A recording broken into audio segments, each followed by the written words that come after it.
ក្តៅតែម្ដងប្រហែលថ្ងៃមុននេះគឺមានករណីចាប់ចម្រិតទារលុយស្រីកុមារីម្នាក់អាយុ5ឆ្នាំនៅក្នុងខេត្តកណ្ដាលឥឡូវនេះតុលាការសម្រេចឃុំជនដៃដល់និងប្រពន្ធដែលជាអ្នកសំគំនិតពាក់ព័ន្ធបទល្មើស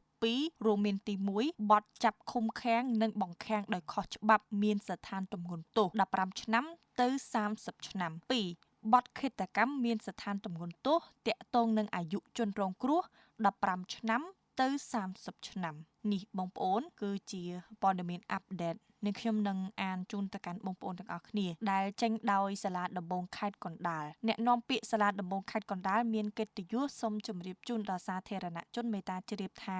នៅថ្ងៃទី14ខែឧសភាឆ្នាំ2026សាលាដំបងខេត្តកណ្ដាលបានទទួល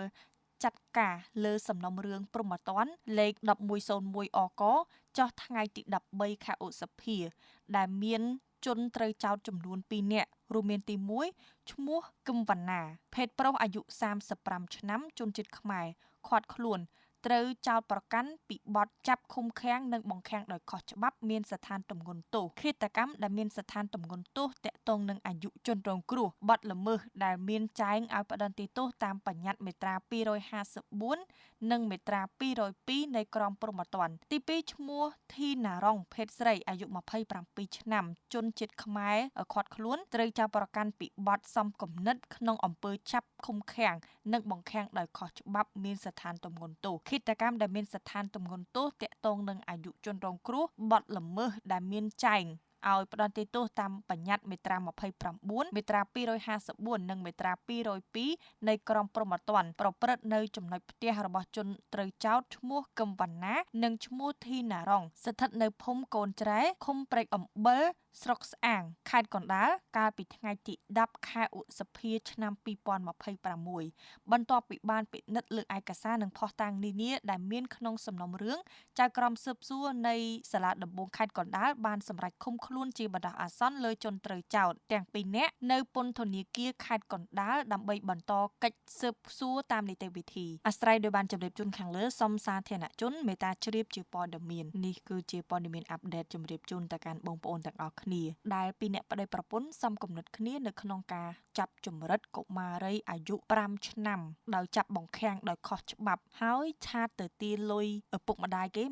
$10,000ត្រឹមរយៈពេល1ម៉ោងដោយមិនអោយប្រាប់សមត្ថកិច្ចឬក៏អ្នកជិតខាងនោះឡើយពិតជាសាហាវឃោឃៅមែនតើបើតាមព័ត៌មានដែលយើងទទួលបានហ្នឹងគឺថាជនត្រូវចោទនេះមិនមែនជាសាច់ឆ្ងាយទេបងប្អូនគឺជាសាច់ញាតិជាមួយគ្នានឹងឯងប៉ុន្តែដោយសារតែលុយធ្វើឲ្យមនុស្សគ្មានការគិតពិចារណាលោភលន់ខ្ញុំចង់ដឹងថាគាត់គិតថាបែបណានៅពេលដែល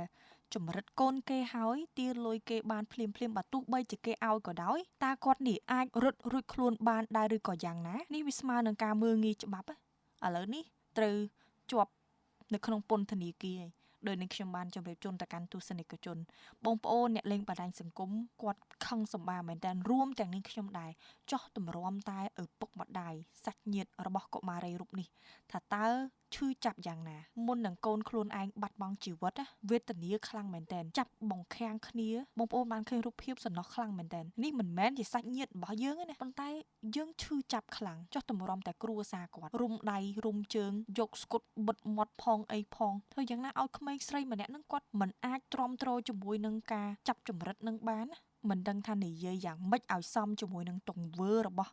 ជនត្រូវចោទទាំងពីរអ្នកនោះទេបងប្អូនដែលជាអ្នកលេងបណ្ដាញសង្គមគាត់ថាបើសិនជាឲ្យសាក់សពបំផុតបោះឲ្យកពើសៀឬក៏សម្លាប់ចោលតែម្ដងប៉ុន្តែអត់ទេយើងត្រូវតែអនុវត្តទៅតាមច្បាប់សាហាវខូខើខ្លាំងមែនតើហើយរឿងរ៉ាវនេះក៏ជាសារដាស់តឿនមួយដែរទៅកាន់ឪពុកម្ដាយអាណាព្យាបាលដែលមានកូនតូចត្រូវណែនាំគាត់ជៀសវាងការកើតមានឡើងជាយថាហេតុដោយករណីនេះអញ្ចឹងហ្នឹងហើយបងប្អូននេះខ្ញុំមានតែប៉ុណ្្នឹងទេជម្រាបជូនទៅកាន់លោកអ្នកនាងយ៉ាងណាយើង